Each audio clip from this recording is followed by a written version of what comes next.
Featuring more than 1,000 pieces of art, an immersive art exhibit is now open at the Discovery Center through May 11th.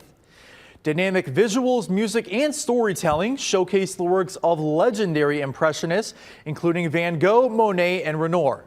3D interactive panels show the influences, techniques, and secrets of the artists. The museum says these pieces also make for good photo ops. Multimedia experiences are also available with an emphasis on education and inspiration for younger audiences.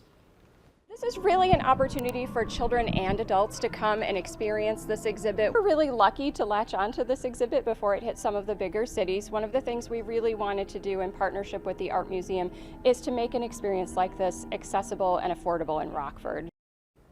The exhibit is open during regular museum hours. There's an admission fee and the experience takes about 30 minutes.